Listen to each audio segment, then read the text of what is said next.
வணக்கத்திற்குரிய அன்பு நண்பர்களே, மகாபாரத கிளைக்கதைகள். தர்மர் பட்டம் கட்டி ஆள முற்படுகின்ற போது, தனது பாட்டனான பீஷ்மரிடம் சென்று ஆலோசனை கேட்பார்.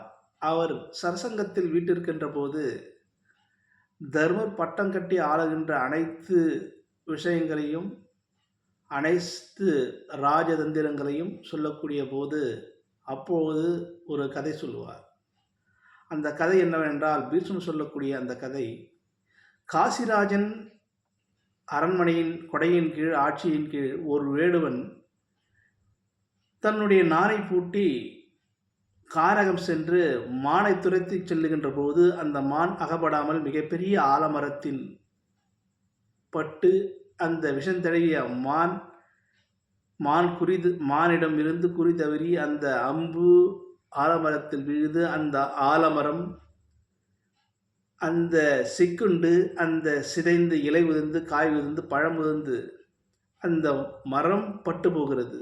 ஆனால் அந்த மரத்தின் பொந்தில் இருக்கக்கூடிய கிளியோ அதுவும் அன்ன ஆகாரம் புசிக்காமல் அந்த மரத்தின் துன்பத்தையும் தன் துன்பமாக எடுத்து, அந்த துன்பத்தை உணர்ந்து அறிந்து சுவாக நிலையில் மரம் எப்படி நிறுகுலைந்திருக்கிறதோ அதே போன்ற அக்கிளியும் இறக்கும் தருவாயில் இருக்கின்ற போது, அங்கே வானலோகத்தில் தேவேந்திரன் இதை கண்டு பார்த்து கொண்டிருப்பான்.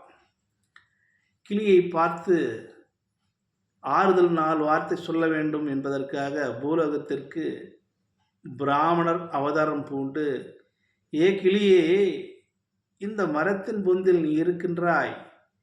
இந்த அடர்ந்த காடு இருக்கிறது, அடர்ந்த காட்டில் அடர்ந்த செடி கொடிகள் இருக்கிறது, இதைவிட சிறப்பான மரங்கள் இருக்கிறது.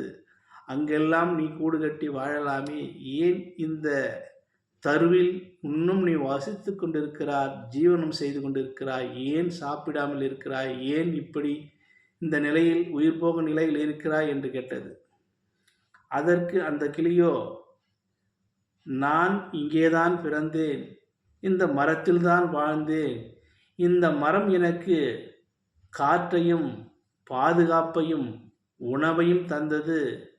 மழை குளிர் போன்ற அனைத்து இன்னல்களில் இருந்து இந்த மரம் காப்பாற்றியது.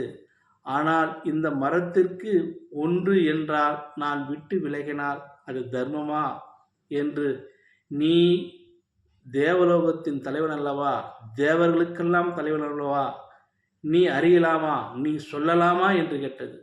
ஓஹோ கிளியே, சபாஷ் சபாஷ், நான் தேவேந்திரன் என்பதை நீ எப்படி அறிந்தாய்? அதற்கு கிளி சொன்னது, என் தவன் ஞானத்தால் அறிந்தே, நீ தேவேந்திரன் என்பதால் என்று சொன்னது. சப்படி இந்த கிளி சொல்லவும், அதற்கு உளமகிழ்ந்த தேவேந்திரன், ஏ கிளியே, உனக்கு என்ன வரம் கீழ் நான் கொடுக்கிறேன் என்று கேட்டார். அதற்கு அக்கிளி சொன்னது, நீண்ட நெடிய நாளாக இம்மரத்தில் வாழ்ந்தேன். இம்மரம் பட்டு இன்றைக்கு நிலை குலைந்திருக்கிறது. அந்த மரத்திற்கு நீங்கள் மீண்டும் ஒரு உயிரை கொடுத்தால் இந்த மனம் நல்வாழ்வு வாழும் என்று சொல்வார். அதற்கு உளமகிழ்ந்த அந்த தேவேந்திரன், தனக்காகவும் தன் இனத்திற்காகவும் தன்னுடைய வாழ்வியல் எதிர்காலத்திற்காகவும் முக்திக்காகவும் நீ கேட்காமல், நீ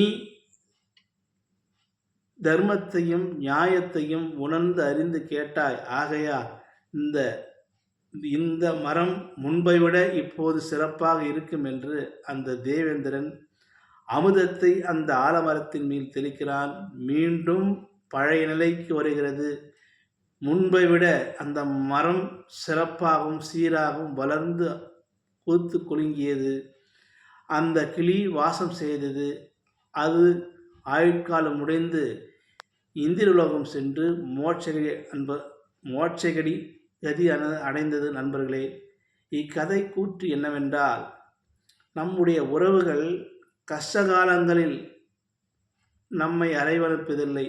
அப்போது கஷ்டம் வருகின்ற போது, இடர் வருகின்ற போது தள்ளி நிற்கும் உறவுகள், அந்த உறவுகளை நீங்கள் கஷ்ட காலத்தில் காணதான். ஆனால் சுகமாக இருக்கின்ற போது வருகின்ற உறவுகளை நீங்கள் ஒருபோதும் ஏற்றுக்கொள்ளாதீர்கள். கஷ்டம் ஏற்படுகின்ற, துன்பம் ஏற்படுகின்ற நிலையில் எந்த உறவாக இருந்தாலும் நம்மை தூக்கி அரவணைத்து அன்பு காட்டி நம்மை வழிநடத்துகின்ற உறவுகளை எப்போதும் நீங்கள் மறவாதீர்கள். செய்நன்றி கொண்டார்க்கும் உய்வுண்டாம் உய்வில்லை, அச்செய்நன்றி கொண்டம் அதற்கு என்பது போல செய்நன்றி ஒரு நாளும் மறவாமல் இருக்க வேண்டும் என்று இக்கணத்தில் சொல்லி முடிக்கிறேன். நன்றி, வணக்கம், அன்பு நண்பர்களே.